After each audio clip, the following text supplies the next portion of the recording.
this video, I'm going to be answering essay prompt number 2 for the cardiovascular physiology exam. And so for this question, I will be addressing Wigger's diagram and how that diagram is going to allow us to connect contraction of the heart, depolarization, and pressure changes all together. And then I'm also going to be discussing atherosclerosis and the pathophysiology of that disease and how exactly that disease is going to affect this diagram of cardiac function. So first, I'm just going to go over how exactly we read this diagram because there's a lot going on here. So on the x-axis, we have time, and that is going to be in seconds. And then on the y-axis, we have 3 different things graphed here that we need to focus on. So first we have the EKG, then we have left ventricular volume, and then pressure. Now we have 3 different kinds of pressure graphed here. So this red line that I've drawn right here is going to be left atrial pressure. And then that blue line is going to be left ventricular pressure. And then this black line is going to be aortic pressure. And so in order to understand this diagram, I like to break it up into phases just to make it a little bit easier to digest.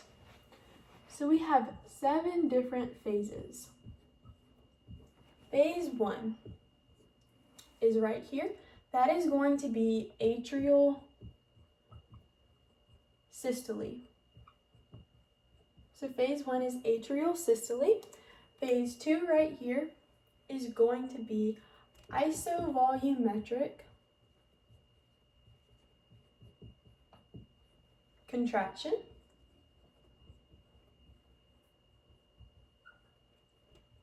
Phase 3 right here is going to be rapid ejection.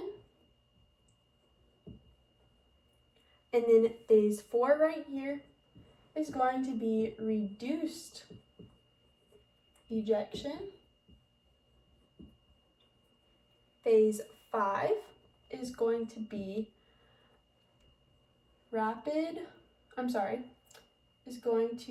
isovolumetric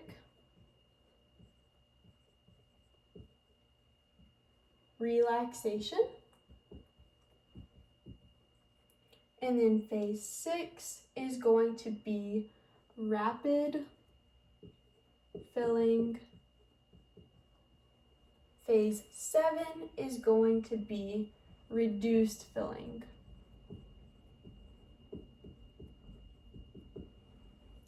Now these 7 different phases of cardiac function just help us to understand what is going on in this diagram in different sections of time. So first we're going to start out with discussing where exactly these depolarizations occur within the heart.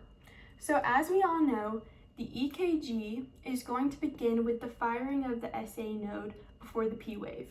So your SA node is going to reside up here within your right atria, and then that is your right ventricle, left atria, left ventricle.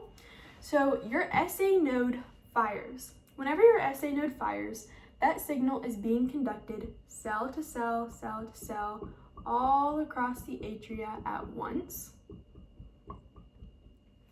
And the atria are squeezing and contracting. And so at the peak of that P wave, you start to see a rise in atrial pressure.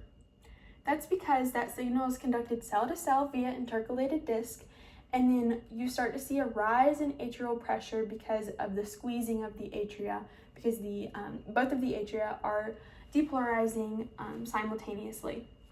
And so while the atria are depolarizing, the atria are squeezing that blood from the atria into the ventricles. And so you see a rise in left ventricular volume right here, and that is about 20 to 30%.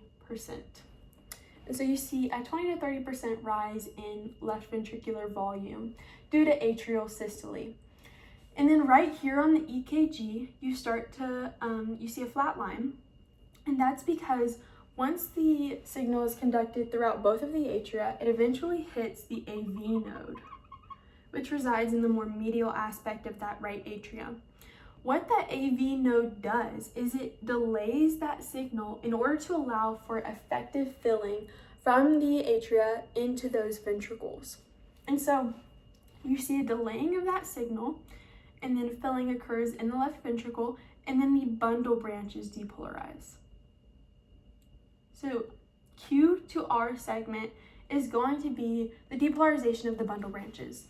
Now the bundle branches reside within the interventricular septum of the heart, right about here. Within that interventricular septum, there's very little muscle mass. And so you see with the depolarization of the bundle branches, there is no change in left ventricular pressure or left ventricular volume. And that is because they reside within that interventricular septum where there is little muscle mass, and so not much squeezing of the ventricles there. However, once we see the RS segment, which is the Purkinje fibers depolarizing, the Purkinje fibers reside within the walls of the ventricles, and the Purkinje fibers are more neural tissue because whenever they depolarize, they squeeze that blood out of the ventricles against gravity. They have to work against gravity, and so it has to be fast and a strong contraction. And so these Purkinje fibers depolarize, causing a huge upstroke in left ventricular pressure, as you can see that I've graphed with that blue line right there. However, this is going to be isovolumetric contraction. You see no change in volume occurring right here, and that is because the mitral valve is closed right here, and the mitral valve is right in between the left atria, left ventricle. So no blood is going out of the left ventricle, it's residing within that left ventricle, and then also the aortic valve. So I have your aorta drawn here, your aortic valve is shut. And so you have a closing of both of those valves, and so that blood is remaining within the left ventricle. However, both of the ventricles are contracting and squeezing that blood, but it is staying within the ventricle. And so once the pressure in that left ventricle exceeds afterload, which is pressure against this aortic valve, then that blood is able to eject rapidly from that left ventricle out into the aorta to go out into systemic circulation. And so what happens is that blood is rapidly ejecting. So a little bit of that blood is still within the left ventricle. So we still see a rise in left ventricular pressure because that blood is being squeezed out of the left ventricle into the aorta. And then we see an upstroke in that aortic pressure because that blood is leaving the left ventricle and entering that aorta. And so it is filling the aorta, causing an increase in pressure. And then once blood has released into the aorta, out to systemic circulation, we start to see a drop in that aortic pressure, but also a drop in left ventricular pressure because that blood has left the left ventricle. And so this is going to coincide with ventricular repolarization with that T wave. And then as you can see, that huge drop in left ventricular volume occurs. And that is because that blood has gone out to systemic circulation. And then right here, between phases 5 and 6, we see that mitral valve is going to reopen. And so that mitral valve, as I mentioned, it resides between the left atria and left ventricle. And so that valve opening allows for passive filling from the left atria into the left ventricle. And so that is going to be the majority of filling of the left ventricle. So it's going to be about 70 to 80%. And we know that this is going to be passive filling, not active filling, because we do not see another P wave sent within this EKG. There's no atrial or ventricular contraction occurring. The blood is just passively filling into that left ventricle. And so that's how we can relate contraction, depolarization, and pressure all together using Wigger's diagram. Now I'm going to get into something called atherosclerosis. So atherosclerosis is a disease that is going to affect your blood vessels. All right, so I'm going to draw a normal blood vessel. So this is a normal blood vessel. As you can see, there is nothing blocking blood flow within this blood vessel. So when a red blood cell comes and tries to travel through, it's able to effectively travel through that blood vessel, no problem at all. However, whenever we have atherosclerosis in your blood vessels, we see an atherosclerotic lesion forming that blocks blood flow through that blood vessel. As you can see, there is a narrowing of the lumen, so there is not as much space for the blood to travel through, and so this is going to cause an increase in systemic vascular resistance. That increase in systemic vascular resistance is going to deplete blood flow out to your tissues. You're not able to get effective blood delivery. And so how exactly is atherosclerosis going to occur? So first, before we get into that, we need to discuss something called cholesterol. So cholesterol, there are two different kinds of cholesterol. We've got HDL and LDL. HDL is going to be high density lipoproteins. HDL is going to have more protein mass, less fat mass. We know that because protein is more dense than fat. Low density lipoprotein is going to have more fat mass and less protein mass. Low density lipoprotein is going to have two different types. We have small dense LDL, and then we have fluffy LDL. That's going to be something like what small dense LDL is going to look like, and then fluffy LDL is going to look something like that. Now, how does this relate to atherosclerosis? So, within your blood vessel, you've got epithelial cells lining that intima.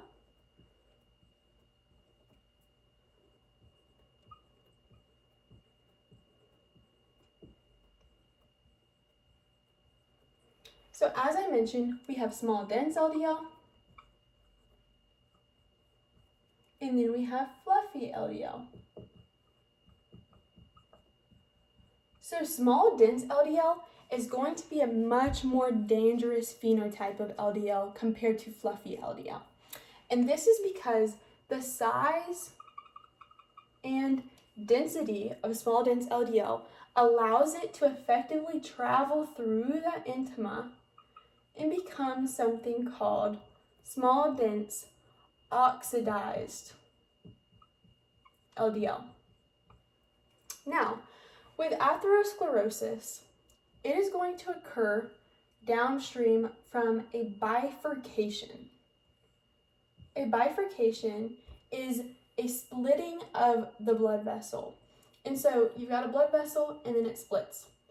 And so what happens is you've got a red blood cell just traveling through this blood vessel, and it mindlessly, because our red blood cells, they can't think, they just are traveling, it mindlessly just runs into that bifurcation point. And so this causes trauma to that point where that red blood cell is going to hit.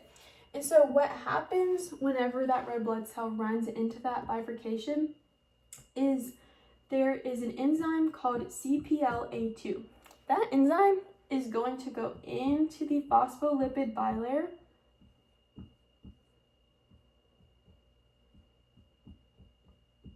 of that blood vessel. It is going to cleave off something called arachidonic acid, or AA.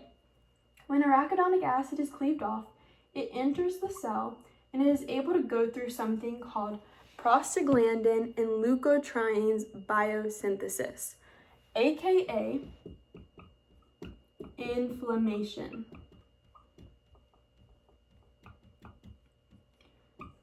Inflammation is going to be a huge thing with atherosclerosis.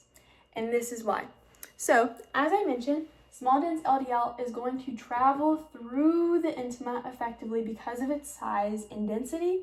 Now, whenever we have that trauma to that bifurcation and this inflammation occurring downstream from that bifurcation, this is going to be what causes atherosclerotic lesions to occur. That is because we have special immune cells that respond to inflammation. These immune cells are called macrophages. Macrophages look something like that. What they do is they travel to that point of trauma and they roll, stop, and sniff. So once they find where that point of inflammation is, they are going to change shape. So macrophages are able to deform, travel through that intima, and macrophages eat and kill. And so what happens is whenever there is small dense LDL that has been oxidized, that macrophage is going to eat that small dense LDL, which creates something called a foam cell.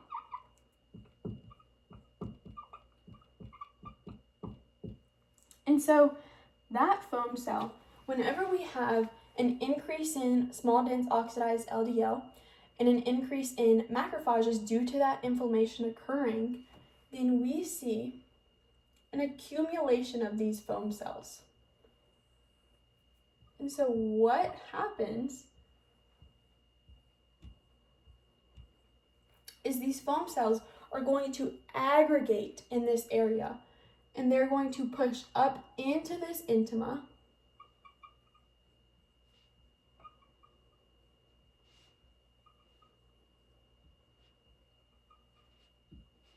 these are all foam cells pushing up into this intima, creating what we know as an atherosclerotic lesion. So red blood cells are not able to effectively travel through. As you can see, we had this much space prior to the accumulation of foam cells, and now we only have that much space in order for those red blood cells to flow through. And so this is going to cause a lot of changes to Wigger's diagram. We're not able to effectively get blood delivery because of this increase in systemic vascular resistance. Now, there are two different kinds of atherosclerosis. We have coronary artery disease, and then we also have peripheral artery disease, also known as CAD and PAD. Coronary artery disease is going to be atherosclerosis within your coronary arteries. Peripheral artery disease is going to be atherosclerosis in pretty much just arteries in your peripheral limbs. This can be in your leg, for example. Now, whenever atherosclerosis occurs within your coronary arteries, this is a huge issue. You get impaired blood delivery to the heart, which can cause myocardial ischemia. And that is pretty much just impaired blood delivery to the heart.